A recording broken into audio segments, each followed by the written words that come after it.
पाँच मैंने प्रारंभ कर दिया था। मधुरानी वचनानी। आरव प्लीज बताओ। पाठ 5 मैंने प्रारंभ कर दिया था। मधुरानी वचनानी।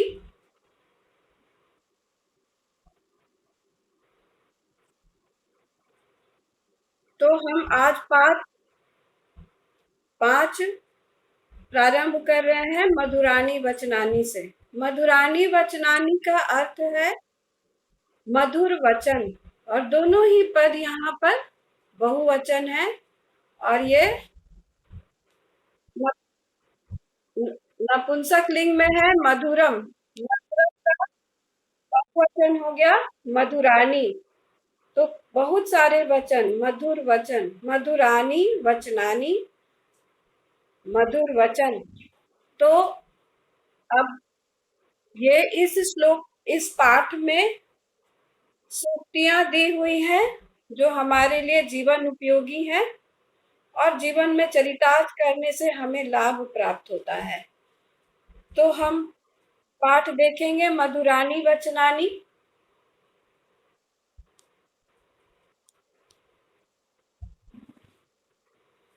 पहला है विद्या ददाति विनयम। विद्या ददाति विनयम। विद्या ददाति विनयम।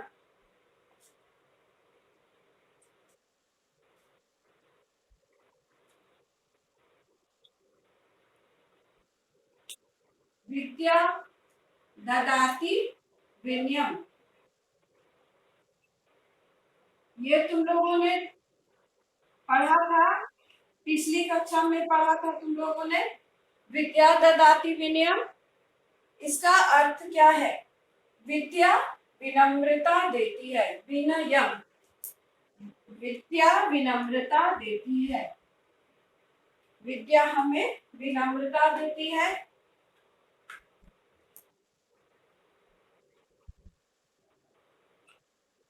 विद्या हमें विनम्रता देती है। विद्या से हम हम्बल होते हैं, हम वाइज होते हैं। विद्या हमें बहुत कुछ देती है। हमें विवेक देती है, बुद्धिमानी देती है, विनम्रता देती है, ज्ञान देती है, अध्यात्म देती है, सब कुछ देती है विद्या। तो विद्या ददाति विनयम का अर्थ है विद्या विनम्रता देती है। यह श्लोक पूरा है। विद्या ददाति विनयम, विनयात् याति पात्रताम्, पात्रत्वात् धर्माप्नोति, धनात् धर्मः ततः सुखम्। विद्या से विनम्रता आती है, विनम्रता से योग्यता आती है, और योग्यता से धन आता है, धन से धर्म, और धर्म से सुख। गुड मॉर्निंग बच्चों। अब दूसरा मधुरानी वचनानी हम देखें। दूसरा भाग, दूसरी उक्ति क्या है?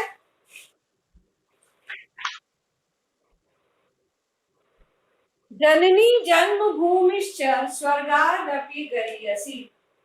जननी जन्मभूमिश्च जन्मभूमिश्च स्वर्गात् अपि गरीयसी। स्वर्गात् अपि गरीयसी।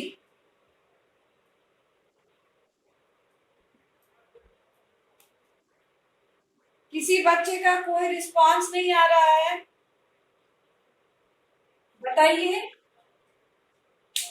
जननी जन्मभूमिश्च स्वर्गात् अपि गरीयसी। जन्मभूमि जो माता के समान है, जन्मभूमि जो माता के समान है, वह स्वर्ग से भी, स्वर्गात, स्वर्ग से भी श्रेष्ठ है। गरीयसी मतलब श्रेष्ठ। जननी जन्मभूमि, तो जन्मभूमि जो माता के समान है, माता की समान है, वह स्वर्ग से भी श्रेष्ठ होती है, बड़ी होती है। स्वर्गात् अपि गरीयसी। तो ये जो उक्ति है, ये रामायण की उक्ति है। उत्तर रामचरित में भी लिखा हुआ है कि जब श्री राम सीता की रक्षा के लिए, सीता को के बचाव के लिए लंका पहुंचते हैं, तो स्वर्णमयी लंका में पहुंचकर उन्हें अपने जन्मभूमि की बहुत याद आ रही है। और वे लक्ष्मण से बोलते हैं, अभी स्वर्णमयी अभी स्वर्णमयी लंका न मे रोचते लक्ष्मणा, जननी जन्मभूमिश्च स्वर्गादपि गरीयसी। यद्यपि यह लंका सोने की है, फिर भी यह मुझे पसंद नहीं आ रही है, मुझे नहीं भा रही है, क्योंकि मेरी जो जन्मभूमि है वो तो स्वर्ग से भी श्रेष्ठ है।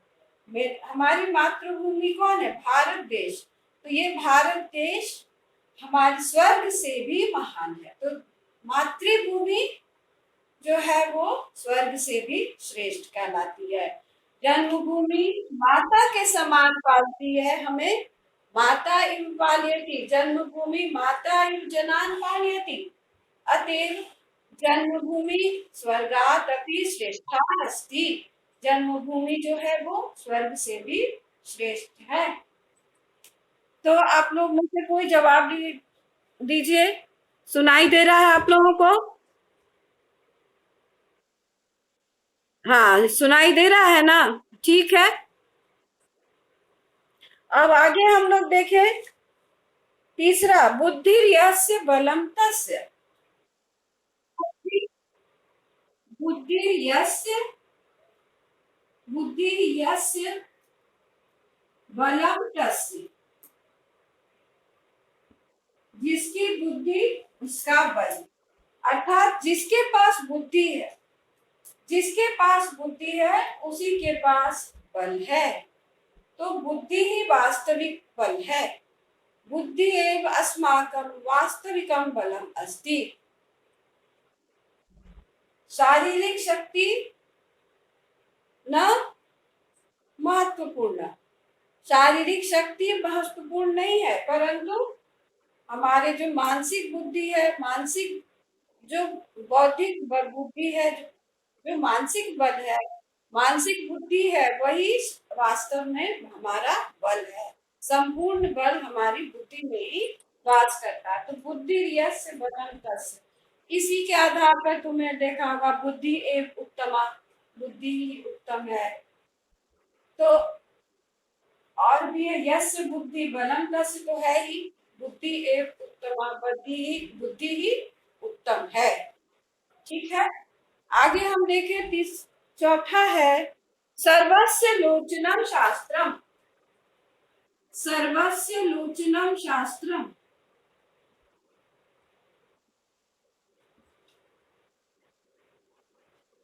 अच्छा, ये बताओ कि हमारा वास्तविक बल क्या है?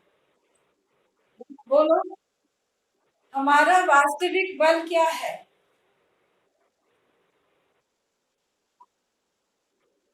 वास्तविक बल, ये अभी मैं पहले श्लोक के बारे में बात कर रही है, स्मृति के बारे में नहीं। हमारा वास्तविक बल जो है बुद्धि है। अब हम ये पांचवा हम बाद में आएंगे, अभी पहले इसी से मैं प्रश्न कर रही हूँ कि बुद्धि यस्य बलम तस्य, इसका क्या अर्थ है?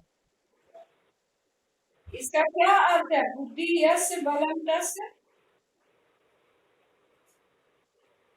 बुद्धि ही हमारा वास्तविक बल है। यस्य, यत् का यत् है मूल शब्द, सर्वनाम है और इसमें षष्ठी विभक्ति लगी। यस्य, बुद्धि यस्य बलम तस्य। तो यस्य मतलब जिसकी बुद्धि उसका बल। अब है सर्वस्य लोचनम शास्त्रम। शास्त्रों का ज्ञान ही वास्तविक नेत्र है। जिसके पास ज्ञान है उसी के पास नेत्र है, वरना मुंह नेत्रहीन के समान होते हैं। तो शास्त्रों का ज्ञान, सबों का नेत्र, सबों का लोचन, लोचन मतलब आंख, सभी का लोचन क्या है? शास्त्र का ज्ञान। सबों का लोचन है, सबों का नेत्र है शास्त्र का ज्ञान। ठीक है। सबों का नेत्र है शास्त्र का ज्ञान। सर्वस्य लोचनम शास्त्रम। तो वास्तविकम नेत्रम अस्ति शास्त्रस्य ज्ञानम। वास्तविकम नेत्रम अस्ति शास्त्रस्य ज्ञानम।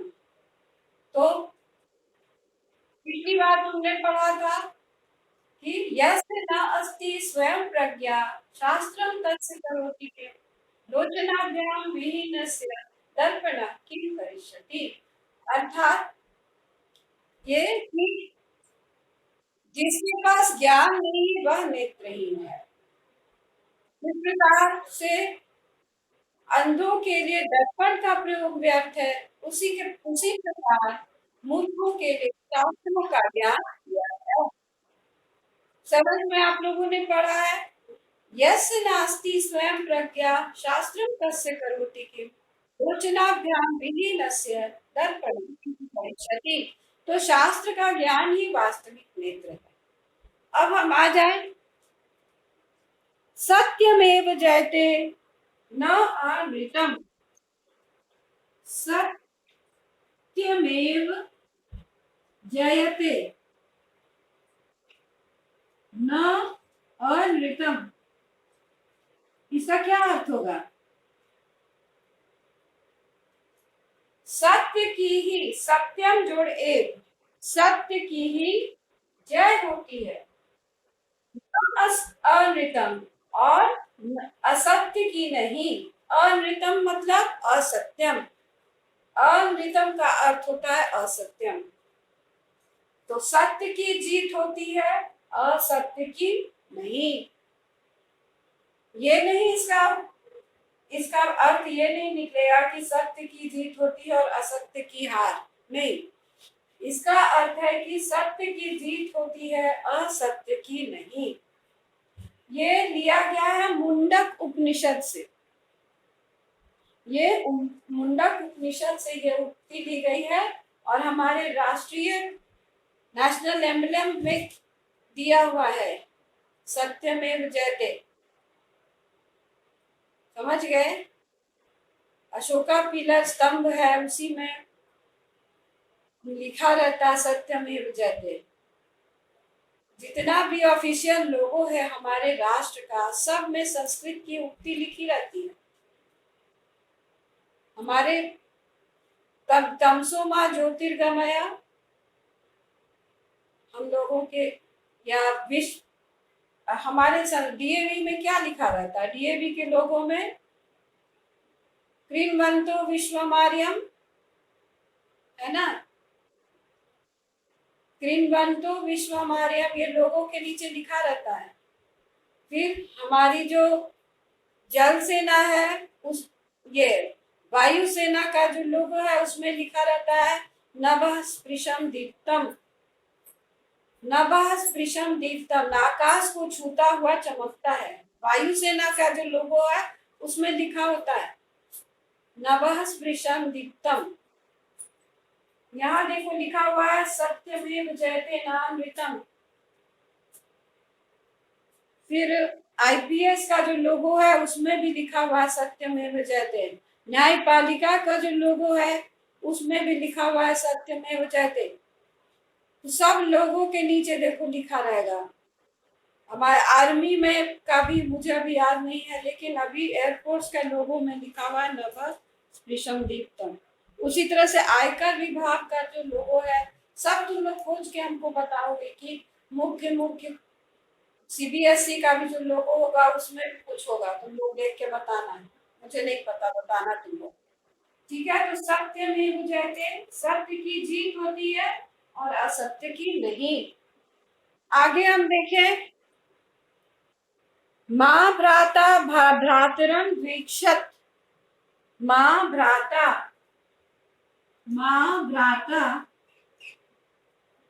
भ्रातरम द्वीक्षत। इसका अर्थ है भाई को भाई से द्वेष नहीं करना चाहिए, भाई को भाई से झगड़ा नहीं करना चाहिए। तो इसका जब व्यापक अर्थ में हम देखें तो हमें किसी से भी द्वेष नहीं करना चाहिए। जनेषु भ्रातृभाव भवेत् न तु द्वेषः, अर्थात लोगों में भाईचारा होना चाहिए, भाई का भाव होना चाहिए, स्नेह का भाव होना चाहिए। किसी को किसी से ईर्ष्या नहीं करनी। किसमें लिखा हुआ है? सीबीएसई में, ठीक है। क्या लिखा हुआ है? असतो माँ सद्गमय, असत्य से सत्य की ओर ले चलो। तमसो माँ ज्योतिर्गय माया, अंधकार से प्रकाश की ओर ले चलो। ये सब वेद का है। और इसका क्या, आर्मी का क्या है देखो तो। आर्मी का पूछ के बताओ, आर्मी का। स्थल सेना, स्थल सेना का देख के बताना क्या है उसमें। माँ भ्राता भ्रातरम द्विक्षत, भाई को भाई से द्वेष नहीं करना चाहिए। तो क्या है? जनेषु भ्रातृभाव भवेत् न तु द्वेष, लोगों में भाई का भाव होना, प्रेम का भाव होना चाहिए, न कि द्वेष का। द्वेष का भाव बिल्कुल नहीं होना चाहिए।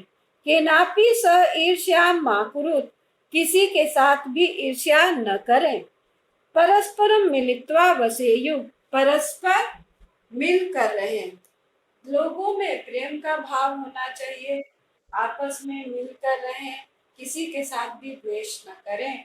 तो भाई को भाई से द्वेष नहीं करना चाहिए। अब देखो, सेवेंथ है, आलस्यम ही मनुष्यानां शरीरस्थो महान रिपु। ठीक है, आलस्यम ही मनुष्यानां शरीरस्थो महान रिपु।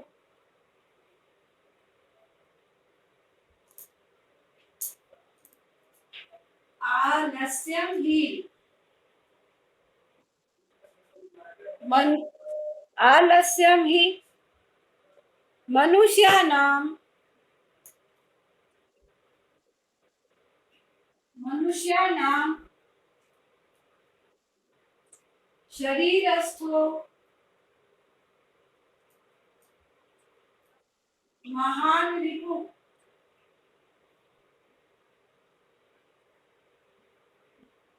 अब बताओ इसका अर्थ, तुम ही लोग बताओ कोई। आरव, अदिति, अनन्या। आलस्य ही मनुष्य के शरीर में स्थित, आलस्य ही मनुष्य के शरीर में स्थित महान रिपु है, उसका महान शत्रु है। रिपु का अर्थ हुआ शत्रु। रिपु का अर्थ क्या हो गया? शत्रु।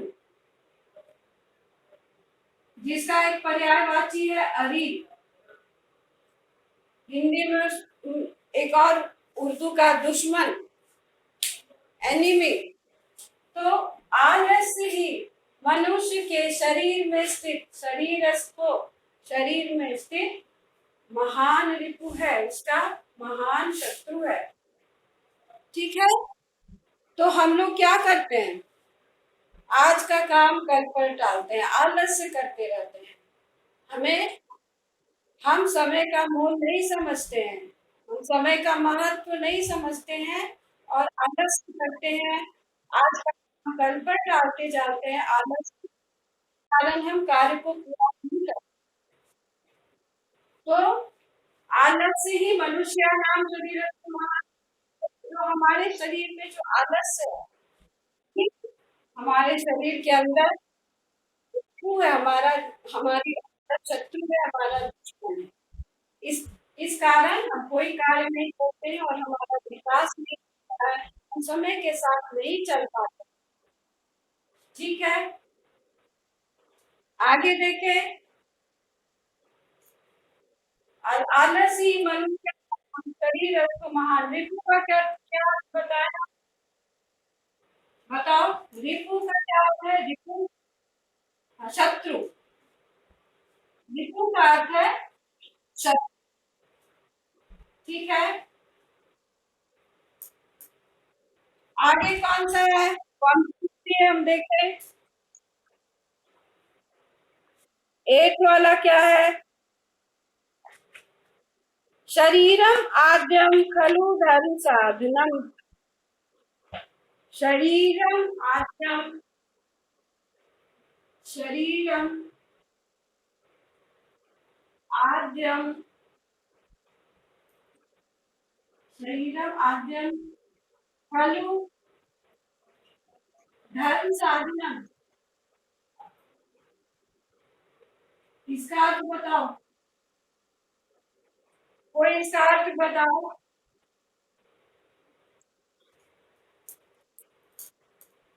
हम बताते हैं इसका अर्थ। शरीर ही आदि काल से, आदि मतलब प्रारंभ से, शरीर ही आदि काल से धर्म का साधन है। खलु मतलब अवश्य, अवश्य ही, सटनली। तो शरीर ही आदि काल से अर्थात प्रारंभ से धर्म का साधन है, अवश्य ही धर्म का साधन है। खलु एक प्रकार का अव्यय है और इसका अर्थ है अवश्यम, निश्चितम, अवश्यम, खलु। तो शरीर ही आदि काल से अर्थात प्रारंभ से धर्म का साधन है। तो हम, धर्म का साधन मतलब क्या होता है? जितने भी कार्य हैं, धार्मिक कार्य हैं, अपने प्रति जो भी कर्तव्य है, अपने प्रति, दूसरों के प्रति, समाज के प्रति, परिवार के प्रति, जो भी आपके कर्तव्य हैं, जो जो भी हमारे कर्तव्य हैं, वो किस माध्यम से पूरे किए जाते हैं? वो हमारा शरीर जो है, वही शरीर हमारा माध्यम है। तो शरीर से ही हम अपने कर्तव्य का पालन करते हैं, अपने सारे धार्मिक कार्य करते हैं। तो शरीर को हमें क्या करना चाहिए? शरीर को स्वस्थ रखना चाहिए। हमारा पहला कर्तव्य है मन से, शरीर से स्वस्थ रहना। शरीरम आद्यम खलु धर्म साधनम। शरीर ही आदि काल से धर्म का साधन है। शरीर ही आदि काल से धर्म का साधन है। तो हमें शरीर को स्वस्थ रखना चाहिए। हमेशा शरीर को स्वस्थ रखने में क्या रहना चाहिए? उद्यत रहना चाहिए, तैयार रहना चाहिए। शरीर ही आदि काल से धर्म का साधन है, इसलिए हमें अपने स्वास्थ्य का ध्यान रखना चाहिए। हमें अपने शरीर की रक्षा करनी चाहिए, रोगों से बचाना चाहिए। और निरोगी रहने के लिए क्या क्या उपाय हैं? सबसे पहले हमें हल्का भोजन करना चाहिए, जीवन संयमित रहना चाहिए और तीसरा व्यायाम करना चाहिए।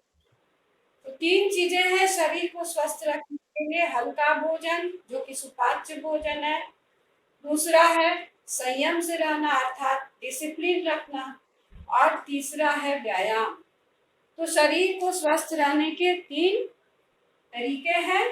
और शरीर को क्यों स्वस्थ रखना चाहिए? क्योंकि जो भी कार्य हैं हम इसी शरीर से करते हैं, या शरीर सारे कार्य का माध्यम है, इसलिए हमें शरीर को स्वस्थ रखना चाहिए। समझ गए आप लोग? आद्यम का क्या अर्थ है? आद्यम, आद्यम का, आदि मतलब प्रथमम। आद्यम का पर्यायवाची दिया हुआ है प्रथमम। प्रथम मतलब पहले से, सबसे पहले। शरीरम आद्यम खलु धर्म साधनम, अर्थात सर्वे स्वस्था भवेयु, सभी स्वस्थ रहें। अब हम लिखे, देखें आगे का। न धर्म वृद्धेषु वयः समीक्षते, न धर्म वृद्धेषु वयः समीक्षते।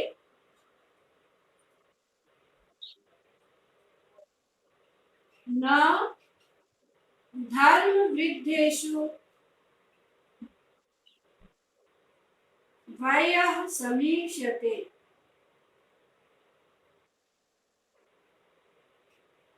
बताओ इसका क्या अर्थ है? धर्म का अर्थ है यहाँ गुण, धर्म का अर्थ है गुण। वृद्धेषु का अर्थ हो गया श्रेष्ठता। न धर्म वृद्धेषु वयः समीक्षते, तो गुणों की श्रेष्ठता में, गुणों की श्रेष्ठता में, गुणों की श्रेष्ठता में आयु की, आयु की समीक्षा नहीं की जाती है। अब इसको समझाते हैं,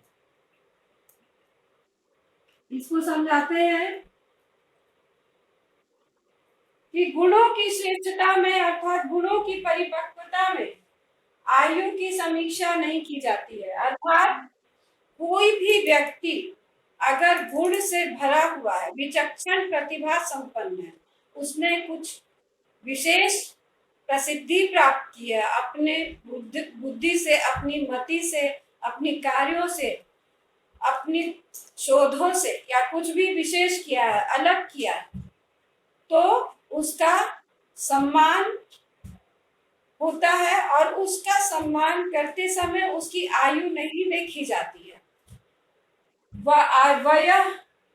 वय मतलब आयु। तो जो भी गुण में श्रेष्ठ है, विचक्षण प्रतिभा से संपन्न है, जो भी व्यक्ति, उसका सम्मान करते समय उसकी आयु की समीक्षा नहीं की जाती है कि वह छोटा है, बालक है, बालिका है, वृद्ध है, युवक है, युवती है, प्रौढ़ है, क्या है, उस पर ध्यान नहीं दिया जाता, उसकी आयु की समीक्षा नहीं की जाती है। 12-13 वर्ष का बच्चा भी आजकल बहुत बुद्धिमान होता है और बहुत सारा कार्य ऐसा कर रहा है जिसका नाम हो रहा है, तो चाइल्ड प्रोडिजी भी बोलते हैं उसको। तो उसमें हम उसका उतना ही सम्मान करते हैं, उस बच्चे का भी उतना ही सम्मान करते हैं जो एक बड़े व्यक्ति का करते हैं। तो गुणों की श्रेष्ठता में धर्म वृद्धेषु, गुणों की श्रेष्ठता में आयु की समीक्षा नहीं की जाती है। समीक्षा मतलब उसकी गणना नहीं की जाती, उस पर विचार नहीं किया जाता है कि यह बच्चा है, थोड़ा उसकी प्रसिद्धि जरूरी नहीं, उसको उतना ही रिकॉग्निशन मिलता है, उसकी उतनी ही पहचान होती है समाज में, राष्ट्र में, संसार में उसकी उतनी ही प्रसिद्धि होती है उसके गुण के कारण। वहां पर उसकी आयु की समीक्षा नहीं की जाती है। ठीक है, आप समझ गए इसको? न धर्म वृद्धेषु वय समीक्षते, मतलब कि गुणों की श्रेष्ठता में आयु की समीक्षा नहीं की जाती। कोई भी व्यक्ति या बालक गुण से संपन्न है, विचक्षण प्रतिभा से संपन्न है, तो उसको वैसा ही सम्मान मिलता है, एक प्रकार से सम्मान मिलता है, उसमें वहां पर उसकी आयु नहीं देखी जाती। अब हम देखें आगे का है, लास्ट है सर्वे भवन्तु सुखिनः। ये तो आप लोग सबको ही जानते हैं, सबों की इच्छा है, सर्वेषां इच्छा भवति, सर्वे भवन्तु सुखिनः, सर्वे भवन्तु सुखिनः, सर्वे भवन्तु सुखिनः। क्या है इसका अर्थ बताओ? सभी सुखी, हाँ सभी सुखी रहें, संसार में सभी सुखी रहे। इसका पूरा श्लोक है, सर्वे भवन्तु सुखिनः, सर्वे सर्वे भद्राणि पश्यन्तु मा कश्चित् दुःखभाग् भवेत्। तो सर्वे भवन्तु सुखिनः, सभी सुखी रहें। ठीक है, तो आप लोग को ये समझ में आ गया?